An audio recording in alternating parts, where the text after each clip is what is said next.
Erico, buenas tardes. Muy buenas. Paulo, buenas tardes. Hola, buenas. Soy representante del partido político Cantabristas. Un partido político que empezó a funcionar en octubre del 18. En el mes de diciembre, me parece, diciembre del 18. Bueno, pues es un partido político joven, de personas jóvenes, sois casi todos, ¿no? Sí, la inmensa mayoría. Sí, sí. Eso también nos lo dicen mucho porque yo creo que llama la atención dentro de la política de Cantabria, que habitualmente se ve en otras generaciones. Sí, Así que, sí. sí, que bueno, que no es ni mejor ni peor. También hay gente que piensa, dice, no, bueno, porque sois jóvenes traéis ideas. Bueno, pues puede ser, igual que hay jóvenes que son de una manera y jóvenes que son de otra, ¿eh? Yo creo que la juventud no es una virtud, es una característica personal y ya. Yo a ti, Paulo, te Sí. entrevisté cuando trabajábamos con micrófonos. Y eso, bueno, pues ya no es posible, no es viable, es peligroso. Aquí, bueno, no mascarillas no vamos a utilizar. Y yo lo que quiero es que nos contéis, habéis estado muy activos en redes sociales últimamente, estáis preparando cosas, estáis haciendo referencias a lo que puede pasar y qué soluciones encontráis a partir del coronavirus, de la crisis que tenemos. Y bueno, pues por ejemplo, Erico, puedes comenzar tú si quieres. Pues hemos hecho en sí eso, lo que dices, una serie de propuestas para intentar minimizar un poquitín las consecuencias del coronavirus, y nuestro objetivo principal es intentar sumar, intentar ayudar y que se vea así, no como... A ver, no sé cómo decirte. Estamos viendo en esta situación a nivel estatal, más que nada, un poco echarse todo el día a los trastos y no proponer, no ayudar y no ir todos a una. Y más que nada lo que pretendemos es intentar, pues eso, presentar ese programa y que se nos haga un poquitín de caso, se lea, se mire, se intente sumar más, se intente modificar o dar opiniones, y de momento, pues ahí está, hemos obtenido alguna respuesta de algún sindicato y demás, pero lo que son partidos de momento parece que, no sé. Bueno, sois quizá una posible competencia. ¿Pablo? Sí, Sí, pero... lo quisimos plantear un poco como una aportación al debate político en Cantabria, porque la preocupación igual inicial que teníamos era que el nivel del debate político en Cantabria es bastante pobre, porque en el fondo no se debate nunca sobre modelo, sobre el proyecto en general, sino que se debate siempre sobre pequeñas cosas, sobre cosas cotidianas, incluso sobre cosas que no son ciertas, pero que se vienen arrastrando desde hace muchos años. Y era intentar elevar, por así decirlo, el debate político a cuestiones pues, más de largo plazo. Y a ver si alguien recogía la pelota que hemos lanzado al tejado de mucha gente, ¿no? De organizaciones sociales, como bien decía Erico, que han dado respuesta, varias de ellas, y luego también a los partidos políticos, que no era una cuestión de que nos compraran nuestras propuestas, que obviamente no lo van a hacer, porque tampoco es su función. Perdona que te interrumpa, algunos deberían hacerlo, ¿eh? Bueno, Alguna propuesta deberían comprar. Alguna lo pueden hacer, lógicamente, pero bueno, entiendo que puedan disentir de la mayor parte o de muchas de las que planteamos, sobre todo algunos partidos, pero por lo menos sí nos gustaría que los partidos pusieran sobre la mesa qué propuestas tienen para Cantabria pensando un poco en el largo plazo, intentar pues, debatir sobre algo en concreto, no en el y tú más y en lo que estamos ahora mismo, que es un poco un debate bastante hueco. Sí, encontrar algo que sea constructivo. Eso es. Y no sea dilatorio. Esta mañana estuve entrevistando a Carlos Sánchez, que es el secretario general de Comisiones Obreras aquí en Cantabria.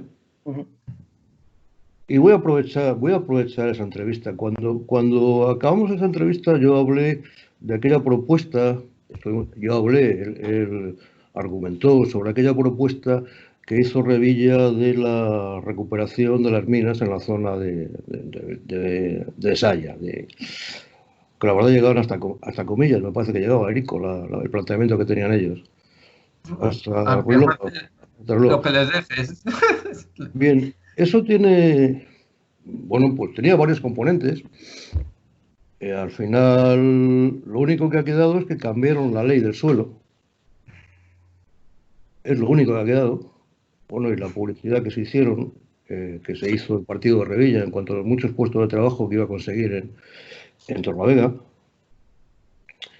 Y ahora, con la época también del coronavirus, también se ha vuelto a conseguir una serie de permisos de construcción que antes no estaban. Sabéis que también han cambiado la ley a cuenta del coronavirus en esos días, ¿no? Parece ser que siempre se aprovechan circunstancias, por ejemplo, en la época de las Navidades, cuando la gente no está muy pendiente para hacer cosas que quizás estarían más vigiladas en otros momentos, ¿no? Yo lo digo porque en las propuestas vuestras, por ejemplo, está cuidar nuestra tierra. Una forma de cuidarla es no maltratarla, ¿no? Yo creo que, bueno, es lo que dices, y además la falta de debate político en Cantabria también yo creo que nos lleva a que nos estén colando constantemente proyectos por la puerta de atrás. Y uno de los casos, por ejemplo, es la cuestión del no plan eólico, porque voy a decir plan eólico, pero en realidad es la ausencia de plan eólico y lo que eso implica, que es un montón de empresas que están en Cantabria pidiendo permisos para desarrollar parques de energía eólica, que se les están concediendo pues los primeros permisos para que hagan ya los planes de instalación y tal, sin tener ni siquiera un plan general de cuánta energía eólica se quiere instalar y sin tener un plan de ordenación. Y luego el ejemplo que ponías, que está con la cuestión esta de despoblamiento rural, ¿no? Que el plan del Gobierno de Cantabria contra la despoblación rural es permitir que se construya segunda vivienda en suelo rústico sin necesidad de ningún trámite, ¿no? Que eso es, bueno, es una barbaridad, lo mires por donde lo mires, pero es que es alucinante, ¿eh? Y esto ha pasado totalmente desapercibido, porque mira en qué fecha se ha hecho y con qué pretexto. Se hizo cuando, te digo yo, cuando empezó lo del coronavirus y el pretexto fue que la gente estaba despistada.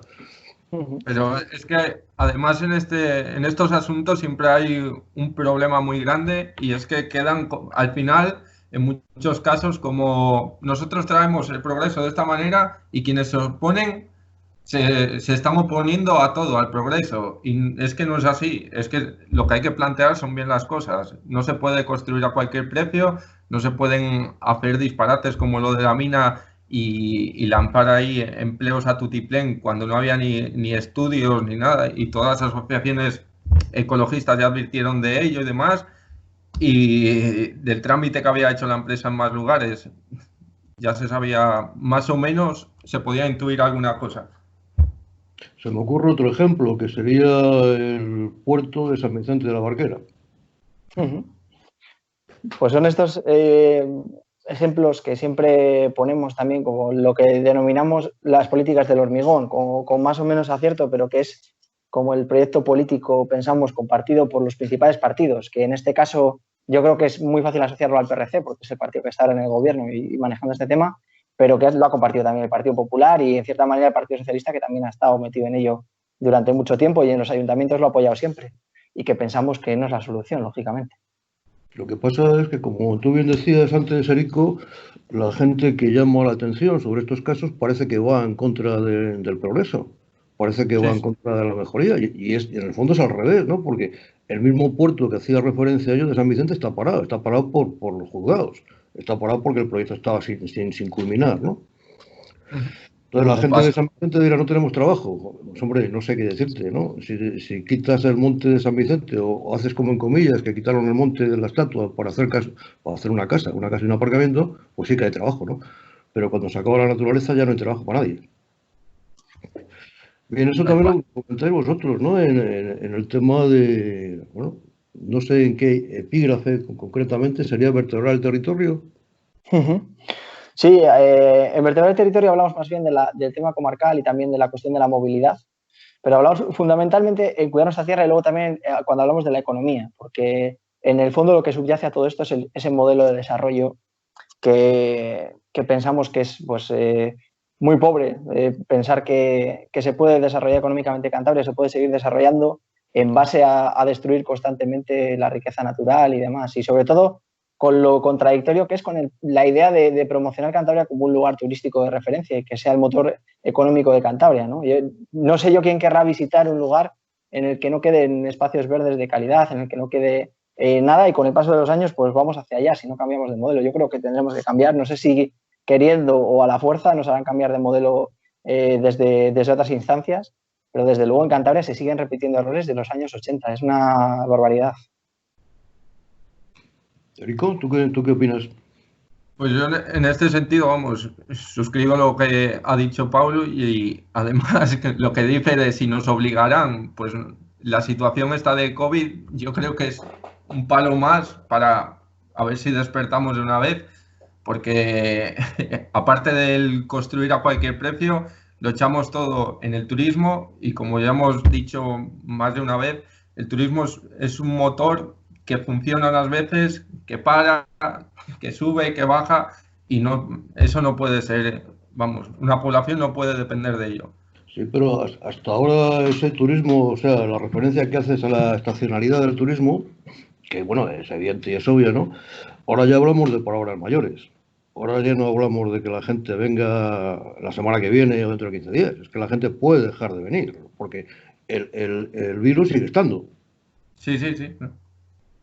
Yo en ese sentido, concretamente en comillas, me he preguntado más de una vez la solución que se plantearán, porque tú date cuenta, estamos en una población de 3.000 habitantes empadronados, que en comillas, pues en total habrá viviendo, no sé, no creo que lleguemos a 3.000, imagino que 2.000 y pico o así. 2000 y pico.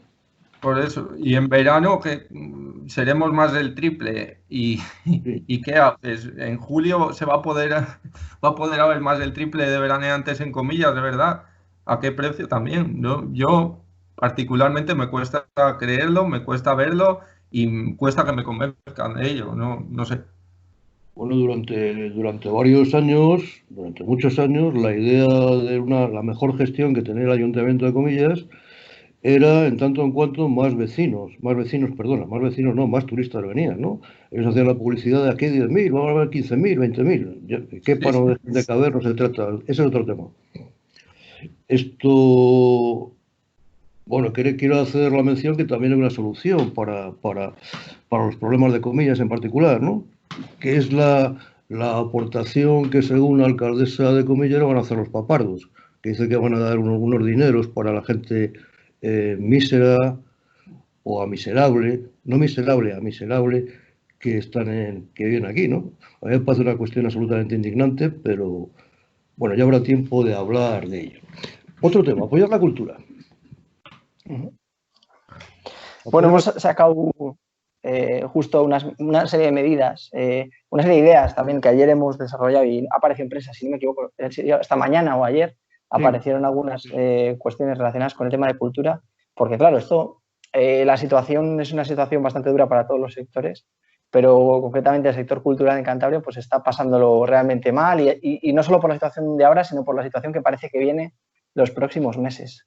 Entonces, por una parte, creemos que hay que hacer pues un plan bastante ambicioso para pues, mantener con vida esos proyectos culturales, que la gente pueda seguir trabajando en ellos, porque la cultura es una cosa que parece, no sé cómo decirlo, un bien que se genera solo, pero en realidad, si se deja de apoyar y demás, pues vamos a ir hacia atrás y en realidad es un patrimonio que tenemos.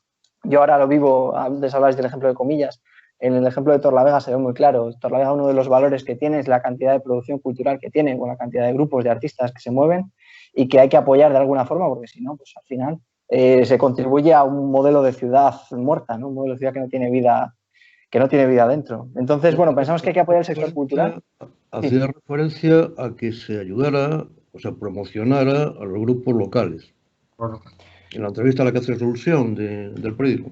Sí, precisamente porque como va a haber un problema de movilidad, una limitación de movilidad, y todavía hay festividades que con muchos cambios obviamente se van a mantener, con muchísimos cambios, pero la celebración de conciertos, por ejemplo, se permite creo que a partir de la siguiente fase, a partir de la que entramos el lunes, la celebración de ciertos eventos culturales, pensamos que es una buena ocasión para que los ayuntamientos de Cantabria empiecen a apoyar a los grupos de aquí. Y no lo digo simplemente porque haya que apoyar a cualquier cosa que sea de aquí, sino porque realmente tienen la calidad suficiente y tienen el valor suficiente como para estar en cualquier fiesta de Cantabria, en vez de gastar el dinero que se gasta muchísimos años en traer dudosos artistas de otras latitudes, ¿no?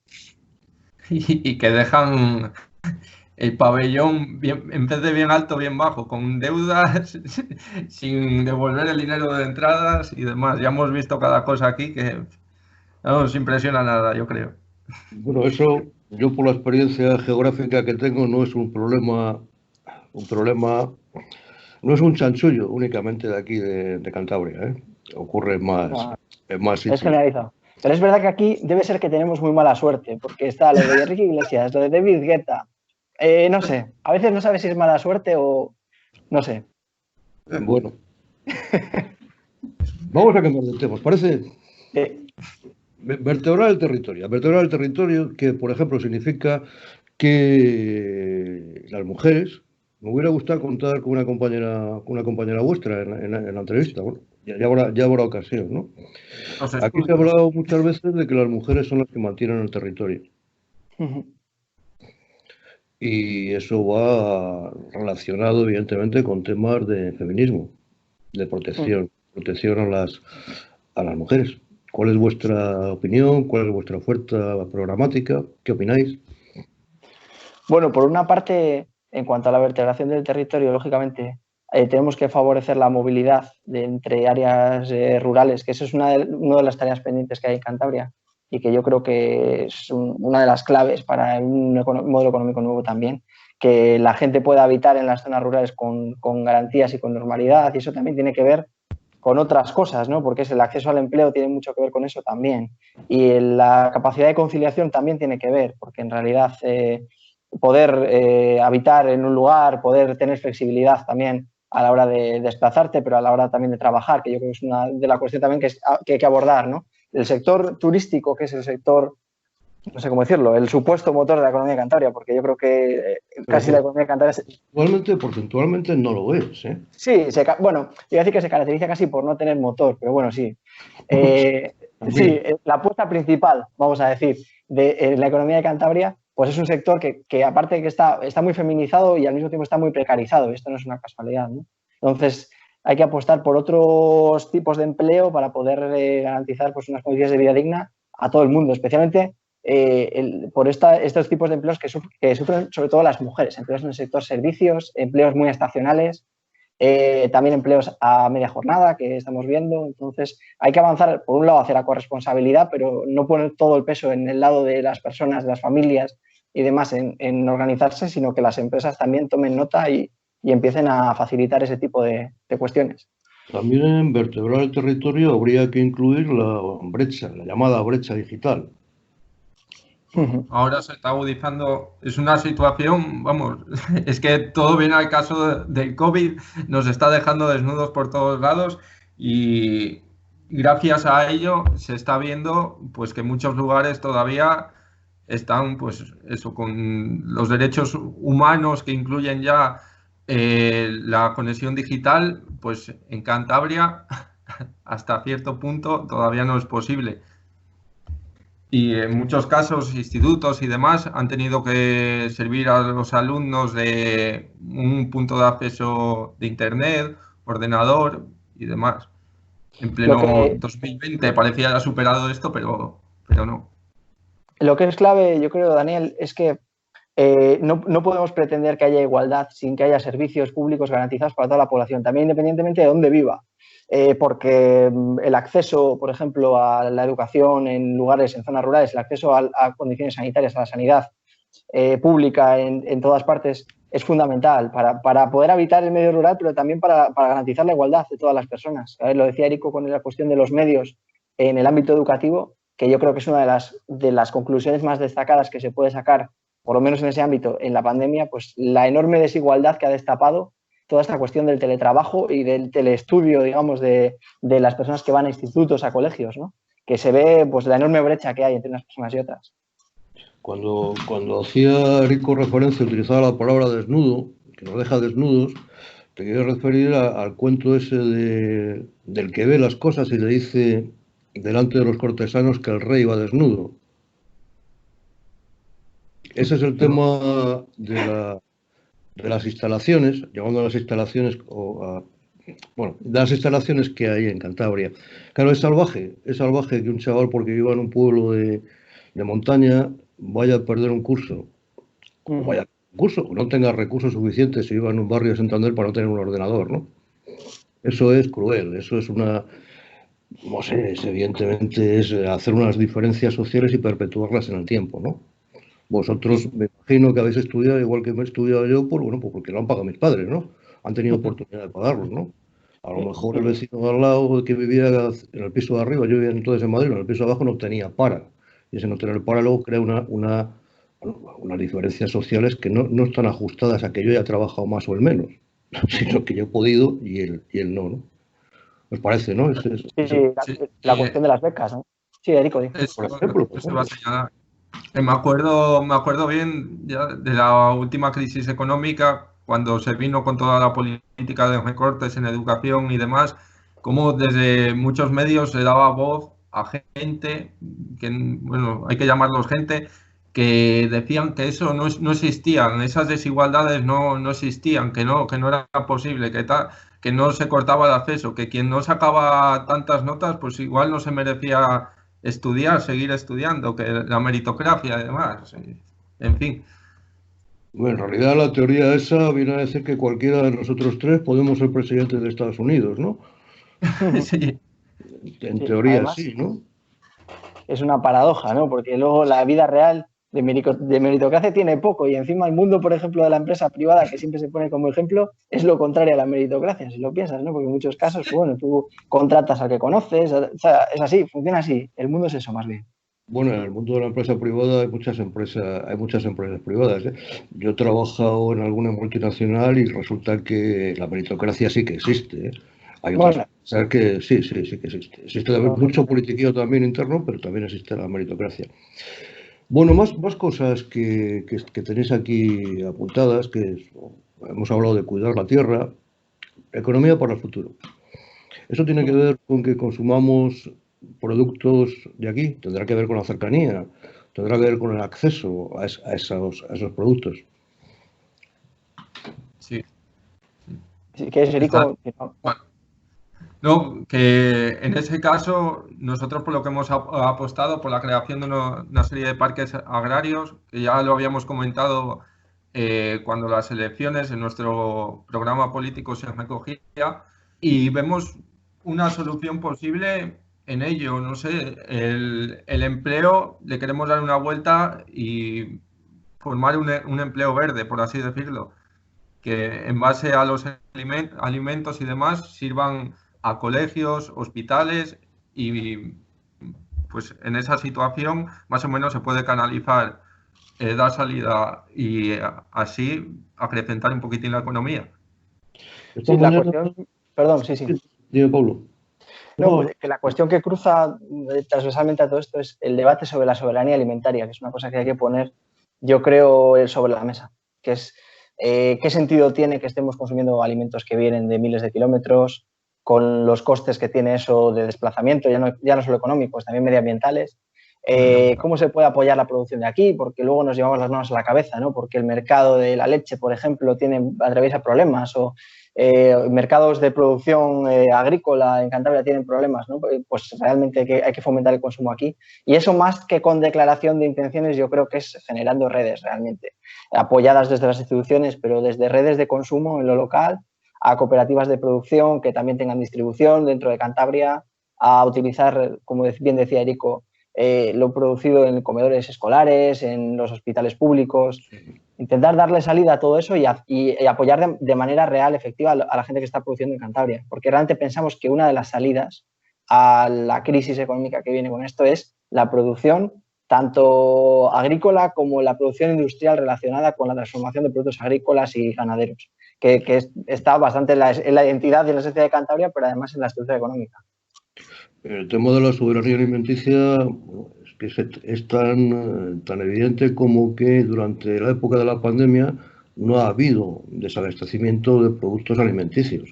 Que de haber habido ese desabastecimiento esto hubiera sido horrible, ¿no? Sí.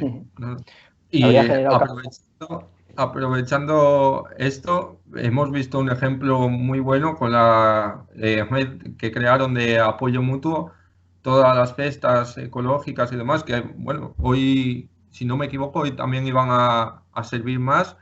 Pues ha sido una demostración de lucha, de compromiso, de organización, y vamos, yo creo que se le ha dado bastante poco eco para lo que ha sido, me parece a mí. Me imagino yo que habrá sido una ayuda. Mira, esta mañana, saliendo por la mañana, comillas, ponían los puestos del mercadillo. Claro, esa gente que viene, bueno, que trae barras de pan, o que trae queso, o que trae chorizo, o que trae ropa, o que trae miel. Esta gente ha estado sin poder trabajar, sin poder vender sus productos más que, bueno, pues por medio de Internet, bueno, muy relativamente por medio de las cestas, las asociaciones que se han creado. Bueno, lo han tenido que pasar, pues, terriblemente mal, claro. Sí, lógicamente esto es que son cuestiones que no se pueden dejar al azar del mercado, ¿no? Porque ahora, por ejemplo, se invita mucho a las empresas a que entren al mundo de la digitalización y de la venta online y demás. Y esto, en cierta manera, es una buena idea y hay muchas empresas que les funciona, pero también hay que tener en cuenta que es un mundo profundamente desigual, en el que tienen una ventaja muy grande las empresas multinacionales, que tienen capacidad de distribución mucho más barata, que tienen capacidad para anunciarse en todas partes. Entonces, o se intenta poner medidas para mitigar esa desigualdad que existe dentro del mercado o siempre van a ganar los mismos. Y en esta cuestión de la producción alimentaria, aunque parezca mentira, con la calidad de los productos que hay en Cantabria y la valoración que tiene la gente de Cantabria de los propios productos de aquí, tiene nuestro producto todas las de perder si no se hace nada. Es una pena, pero es así. ¿Vosotros conocéis el Faradio? Sí, habitualmente participo ahí en tertulias, pues cada 15 días más o menos. Bien, pues tiene abierto como una página para contar historias relacionadas con el coronavirus. Me llamaron el otro día y que si quería escribir algo, ¿no? Y les dije que no. Me preguntaron, ¿por qué no quieres? Y digo, pues mira, porque he dejado de creer en tantas cosas que para poner burradas, pues no, prefiero no hacerlo. Lo que pasa es que luego recordé que tenía yo escrito un cuento y se lo he mandado. Ha salido hoy. Os aconsejo que lo leáis porque hace referencia a esas estructuras mundiales que existen. Hace referencia a la peste que se puede crear teniendo en cuenta que cuando empezaron los fertilizantes nuevos, esos que eran transgénicos y toda esa historia, ¿os acordáis? Sí, sí. Bien, esos tenían una trampa que era cojonuda. Yo lo sé porque en aquel momento estaba viviendo yo en Valladolid. La trampa es que tú tenías que hacer un contrato con la empresa para plantar maíz, por ejemplo, ¿no? Pero claro, el único maíz que podías plantar era el que te daban ellos, la única semilla que valía la que te daban ellos. De tal forma que encima los fitosanitarios también te los vendían ellos. Prácticamente menos moler el maíz lo hacían todo, ¿no? Tú te comprometías como agricultor a largo plazo. ¿Y qué pasaba después? Pues que las semillas buenas, las antiguas, las que habían tenido tus abuelos o tus bisabuelos, desaparecían del mercado. Y no es que fueras ya un consumidor cautivo, eras un agricultor cautivo. Y los pasos siguientes, evidentemente, son planta, en vez de plantar maíz, planta lo que yo te diga que tienes que plantar, porque si no te quito las tierras, porque tienes un crédito con un banco, me tienes que pagar a mí los fitosanitarios que te vendí anteayer, ¿no? Eso de la soberanía alimentaria es obvio, ¿no? Tenemos que comer. Y una de las muy poquitas cosas que yo aprecio del gobierno de Cantabria, el actual gobierno de Cantabria y el anterior, es la forma que han tratado de comercializar, de hacer marca con los productos cántabros. Solo la Consejería de Agricultura, como se llame ahora, en su momento yo conocía al consejero de Agricultura, creo que eso sí que ha hecho una buena labor. Pero claro, es una labor que necesita ayuda continua, ¿no? Y necesita, pues lo que comentábamos antes, vertebrar el territorio para que el señor que tenga, no sé, donde sea, ¿no? Tenga una vaquería, pueda vender la leche y la pueda comprar el otro y hay no sé, que se interactúe.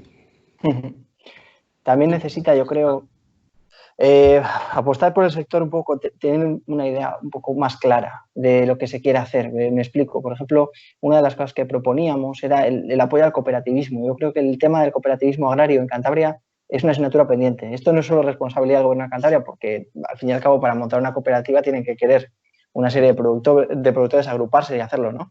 Pero sí que se pueden poner facilidades y yo creo que es un modelo al que habría que tender, porque lógicamente la producción a cierta escala da algunas ventajas. Contabas este ejemplo con la cuestión de las semillas y me estaba acordando también del modelo de empresa que tiene la empresa Mercadona, ¿no? Por aparte de otras consideraciones, pero que se parece mucho, ¿no? Porque te ayuda a producir en un principio, pero te hace profundamente dependiente, te obliga a crecer y luego ya cuando has crecido ya no puedes hacer nada más que venderle a Mercadona porque no puedes salir, no va a haber nadie que te lo compre. El mercado está atravesado siempre de una serie de desigualdades tan profundas que si no se interviene y no se hace algo, se van manifestando y a largo plazo se ven. Yo creo que sí que hay que poner en valor el producto de Cantabria y todavía se puede hacer más, pero como bien dices, también es una labor de largo plazo, ¿eh? Yo creo que hay que tener como un poco un proyecto, ir marcando una senda. Es imposible cambiar los hábitos de consumo de la gente en 6 meses o en 2 años. Creo que es una cosa lenta, pero que hay que hacer. Hablamos de otro aspecto de vuestras propuestas, los derechos sociales. Hemos hablado ya, por ejemplo, del derecho a la educación, el derecho a la sanidad. ¿Queréis ampliar la idea? Bueno, pues en realidad hay muchas cuestiones, además algunas de actualidad, ¿no?, que estaban sobre la mesa. Planteamos algunas cosas que tienen que ver como con derechos civiles, con derechos sociales. Por un lado, cosas que han quedado en el tintero de la legislatura pasada, ¿no? La ley de garantía de los derechos LGTBI, que nos parecía importante porque hay un colectivo que la está reivindicando y creemos que es una cuestión fundamental y de derechos humanos básicos. Además, Cantabria es de las pocas comunidades que no ha desarrollado una ley en ese aspecto y se puede hacer. Cuestiones también relacionadas con la accesibilidad, yo creo que hay que hacer una apuesta por ello. Hay una serie de cuestiones que tienen que ver con esos derechos pues, civiles, se podría decir, ¿no? También esta cuestión, hablando de derechos civiles, que tiene que ver con los bulos y con la extensión de estos discursos xenófobos, ¿no? Yo creo que desde el Gobierno de Cantabria también habría que tratar de responder a ese tipo de discursos porque son peligrosos, sobre todo porque van poniendo granos poco a poco. Son un poco invisibles, pero van generando un caldo de cultivo que con los años ya iremos viendo, ¿no? Entonces, yo creo que esa es una de las cuestiones que también tenemos que estar muy atentos. Y luego, en relación a derechos sociales, en su concepción más concreta, hablamos de la cuestión de los servicios sociales, que en Cantabria también es asignatura pendiente de desarrollar los de atención primaria bien. Bien quiere decir que cada ayuntamiento no haga lo que le parece, sino un modelo unificado para todos los ayuntamientos de Cantabria, que hay unos criterios, que la asistencia de los servicios sociales llegue a todas partes y que llegue con unos derechos y unas garantías iguales. Cantabria normativamente es así, pero en la práctica no es así, porque la ley de derechos sociales, de servicios sociales de Cantabria es bastante, ¿cómo decirlo?, ambiciosa, pero el desarrollo pues, es un poco menos y también pensamos que es importante. Y si me permites, Daniel, una última cosa que hemos sacado el otro día y que creo que es fundamental, es la cuestión de las residencias, que yo creo que está de actualidad totalmente. Por desgracia está de actualidad. Por desgracia. Y además por cosas que, bueno, yo creo que todo el mundo conocemos o hemos hablado con alguien, o hemos visto algo de alguien que ha trabajado en una residencia en Cantabria durante la pandemia y durante los momentos más difíciles. La situación en las residencias ha sido muy complicada, en las públicas, en las concertadas y en las privadas, pero hay una serie de cosas también que hay que investigar y que hay que analizar en profundidad respecto a las residencias concertadas y privadas. El consejero de Sanidad recientemente hizo unas declaraciones que le hicieron rectificar, le obligó Revilla a rectificar inmediatamente, en que dijo que no había estado a la altura de la dirección de las residencias concertadas y privadas. Y el consejero de Sanidad, que yo creo que es una persona inteligente, podemos no estar de acuerdo en cosas, pero creo que es una persona inteligente, sabe perfectamente por qué lo dice. Y eso es una cuestión que yo creo que con el tiempo se irá sabiendo, pero es que denota cuál es la situación de la política de Cantabria para que una persona, por decir la verdad y por decir lo que piensa, porque ahí estaba diciendo la verdad y lo que piensa, le hagan rectificar de esa forma, cuáles son los intereses que hay detrás. Yo espero que se pueda investigar en profundidad la situación de estas residencias, pero creo que hay cosas que nos pueden llegar a sorprender por testimonios que conocemos de trabajadores y trabajadoras de las propias residencias que estaban denunciando una situación dramática en todos los sentidos. A mí aquí en Radio Comillas, el primer programa que hicimos por este sistema de videoconferencia, lo hicimos con el sindicato TU. El sindicato TU, que está muy implicado en la problemática laboral en general de los sanitarios y en particular en la residencia de Carrejo, en Estación de la Sal, ¿no? Bueno, no son cosas para decir porque son demasiado desagradables, ¿no? Demasiado dolientes, demasiado crudas, ¿no? Pero sí, soy consciente de que, bueno, pues que esas cosas que han ocurrido, algunas son, digamos que, consecuencia divina y otras cosas son avaricia humana. Y otras cosas que son una falta de previsión acojonante. Y en ese sentido, utilizar un servicio privado, sí, pero utilizarle para unos fines económicos sin tener una sensibilidad pura con nuestros mayores, que al final han estado trabajando toda su vida, ganándose el pan en unas épocas bastante quizás más complicadas que las de ahora, para luego, en muchos casos, quedar ahí a su suerte, en manos de no sé, no lo digo por los trabajadores, sino por los que lo tienen, en manos de no se sabe quién.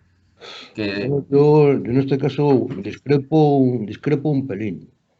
Las residencias llevadas por lo público, bueno, también han tenido fallos, Sí, no. bastantes fallos. Y las residencias llevadas por lo privado, pues no todos los gerentes, no todas las empresas son iguales. Sí que veo Sí, que no, hay verdaderas salvaciones cuando esas empresas son fondos de inversión que compran residencias como pueden comprar yates varados, ¿no? Lo que le da dinero. Claro, sacar dinero de la vejez o la ancianidad de las personas, la mayoría se enferma, es miserable, ¿no? Son cosas distintas. Yo he visto actuaciones de una empresa privada que se dedica a llevar la residencia. Mis padres han fallecido los dos recientemente y yo les he visto que les han tratado muy bien. No es lo mismo, bueno, también es cierto que yo nunca quise que estuvieran en Madrid, en una gran residencia de Madrid, ¿no? Porque eso, bueno, nos imaginamos todo lo que pueda ser, pero bueno, siempre hay un pequeño matiz, ¿no? Quizá el pequeño matiz es la humanidad. Cuando estamos hablando de una sociedad anónima, pues ya no hay tanta humanidad. Y también una cuestión que yo creo que es importante, que es el nivel de control y de inspección que se tiene desde los poderes públicos de las residencias, que ahí está el asunto. Yo, partiendo de que soy contrario a la externalización de servicios, de estos tipos de servicios también, pero es cierto que luego, claro, puede haber empresas que lo hagan bien, puede haber empresas que lo hagan peor. De la misma manera que en centros públicos, en algunos ha habido muchos problemas de contagios y en otros no ha habido prácticamente ninguno. Y efectivamente, la cuestión es que en los centros públicos el control que tienen los poderes públicos sobre lo que sucede es más alto y creo que va a ser más fácil saber la verdad, digamos, de lo que hay detrás. Y en algunos casos de residencias concertadas y privadas vamos a verlo, teniendo en cuenta la capacidad que tiene estas empresas o algunas de ellas o algunos de los poderes que están detrás de estas empresas para hacer incluso rectificar al consejero, ¿no? Entonces... Sí, eso es obvio. Es la preocupación que nos surge también un poco. Saber si vamos a poder saber y si se va a investigar de verdad todo y si se esclarece, pues se verá, ¿no? Que hay, lógicamente, residencias que lo han hecho bien también. Yo en ese sentido, por eso apuntaba a que hay que tener una especial sensibilidad en este caso concreto y no verlo como eso, como un fin lucrativo, sino un fin de darle el cuidado que necesitan nuestros mayores. Bueno, continuamos con vuestras propuestas. Aquí, por ejemplo, tengo aquí otro ordenador en el cual estoy leyendo y ahora habláis precisamente de la crisis sanitaria y la crisis de emergencia. Como sabemos todos, el virus está escondido. El virus ahí está. Puede volver a aparecer, se puede morir, se puede volver verde, azul, amarillo. Puede pasar cualquier cosa que nadie lo sabe. ¿Cómo lo veis? ¿Cómo veis que la gente vaya por la calle dando abrazos? Me ha sido curioso estos días que hemos tenido mucho, no sé si debate, pero bueno, entre nosotros, pues perspectivas también personales de lo que vas viendo, de un poco la sensación que tienes respecto a la pandemia. Bueno, hablas un poco desde la experiencia personal porque es difícil prever lo que va a pasar en el futuro. Como decía el refrán que listo es uno mañana, ¿no? Y lógicamente yo creo que esto nos ha hecho... Ni siquiera, ¿eh? Sí, algunos ni siquiera, efectivamente. Pero bueno, esto nos ha hecho, creo que a todo el mundo, igual me equivoco, pero a la inmensa mayoría del mundo, cambiar de opinión en algún momento. Porque de la visión que teníamos de la pandemia 2 semanas antes de que empezara todo, a la que hemos ido teniendo, yo creo que es un buen ejercicio pensar cómo ha ido cambiando nuestra opinión, en mayor o menor medida, a lo largo del tiempo. Eso también nos da un poco de perspectiva de lo que plantear en el futuro. Pero... Bueno, hay algunas cosas que yo creo que están claras. Afortunadamente, yo creo que sobra decirlo, pero la cuestión de la sanidad pública creo que ya es un pilar indiscutible. Si ya lo era antes, espero que esto pues a todo el mundo le enseñe la importancia que tiene, que incluso los más liberales estaban pidiendo pues una mejora, que haya más equipamiento, que haya camas UCI. Te sorprende, pero al mismo tiempo entiendes que es humano. Lógicamente todo el mundo queremos tener una sanidad que nos proteja, ¿no? Lo que pasa que, bueno, hay que reflexionar sobre el papel que tiene la sanidad, la financiación, la cuestión de la privatización sanitaria, que esto parece mentira. Es que he visto en perspectiva, es que se estaba privatizando la sanidad, se estaban iniciando procesos de privatización hace 4 años. Estábamos en eso, con el contrato famoso ferrovial que sigue vigente. Ojo, porque es que venimos de ese modelo. Espero que esto nos lleve a una reflexión. Igual soy demasiado optimista, que esto también es una cosa que es personal. Pues que Dios te oiga. Yo no lo veo tan claro, Yo no veo tan claro que a la hora de la verdad la sanidad privada no sé cómo era la tarta.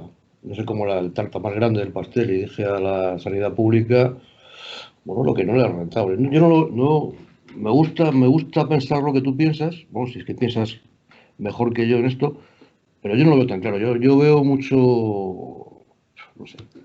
A mí me da pena cuando la gente se pone a aplaudir a los sanitarios y a esos mismos sanitarios al día siguiente les han hecho a la calle o les han hecho un contrato de 3 meses o no tienen seguridad. Yo me acuerdo de una sanitaria que hacía una referencia que venía me parece que era de Extremadura, había estado en Madrid pues el tiempo que estuviera contratada, 1 mes o 15 días, ¿no? Corriendo peligro de muerte, ¿no? Y después tenía el problema que le habían pagado X, pero ese X, como luego tenía que estar 14 días en una propia comparecencia, no se llama, tenía que estar apartada del mundo, pues había jugado la vida durante 15 días para ganar 500 euros. Eso no puede ser. Eso no puede ser.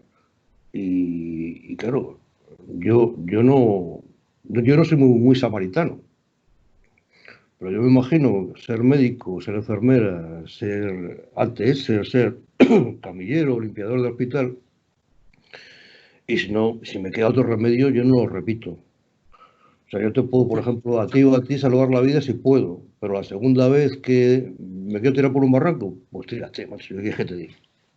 Mucha gente, muchos enfermeros y enfermeras están ahora saliendo a decir esto, en plan, cómo han sido tratados en Madrid, por ejemplo, y que no estarían dispuestos a volver otra vez a hacer lo mismo.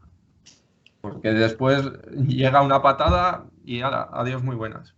Y la verdad Sí, es que es lamentable, lamentable. de aplauso no Yo se no- come. Y en cuanto a lo que decías antes de ir dándose abrazos por la calle o demás, la libertad individual, hay que hacer un ejercicio de conciencia y plantearse muchas veces eso, en plan, la situación que han vivido estos sanitarios y demás. Yo, por ejemplo, en esta situación con la pandemia, no he tenido ningún día de confinamiento, por así decirlo, porque he tenido que ir a trabajar todos los días y muchas veces cuando veía gente que igual estaban haciendo alguna actividad de la que iba al trabajo, que decía, joder, se lo está saltando porque lo ves y decía, joder, yo estoy yendo a trabajar, que lo mismo meto el virus en casa y tú estás por ahí, ala, ¿sabes? Que tienes una preocupación de salir a la calle y poder cogerlo y contagiar a tu familia y hay gente que no se lo llega a tomar en serio como es, vamos. Muy bien, bueno, pues llevamos media hora del programa. Yo no quiero hacerlo más extenso porque esto es distinto, el tema de las imágenes es distinto. Lo otro te acordarás, Paulo, que podía ser más extenso, podíamos reflexionar más. Estuvimos un buen rato, recuerdo, sí. Sí, estuvimos un buen rato, sí. Y bueno, también es cierto, Erico, que lo que haces tu referencia, ¿no? La compañía, la vibración que hay entre las personas cuando están reunidas, esto es más frío, ¿no? Es más cómodo y todo es más frío. Y entonces, bueno, pues os quería, bueno, emplazar para otro momento, en otra reunión, daros las gracias y, bueno, y deciros que ha sido muy instructivo por mi parte, para mí, las opiniones vuestras, que sois, en el fondo, sois los que yo me moriré antes que vosotros. Pues nunca se sabe, ¿eh? Los que vais a Nunca quedar. se sabe. Bueno, yo de contagio, porque me lo busque, yo ya te digo yo que no me muero, ¿eh? Yo igual salgo de casa en la fase 54. Yo. Bueno, pues espero que la próxima vez nos podamos, quién sabe, pero no sé si lo espero o no, porque quiere decir que igual nos vemos dentro de mucho, pero bueno, que lo podamos hacer cara a cara, que siempre es mejor. Y espero, vamos, ya para entonces, alguna compañera que nos acompañe, porque hoy, al final, los estudios y el trabajo ha sido inviable totalmente. Hablamos de conciliación y no solo discursos, que es un hecho, ¿eh? Sí, no, la situación del COVID está poniendo a la UNED, la verdad que muy, muy mal la está dejando. Una situación muy, muy fea. Están viviendo los estudiantes y estudiantas de la UNED, la verdad. Bueno, por lo dicho, muchas gracias, cantabristas, y ánimo y suerte y a por triunfos. Bueno, hasta pronto. Un abrazo. Hasta luego. Hasta luego.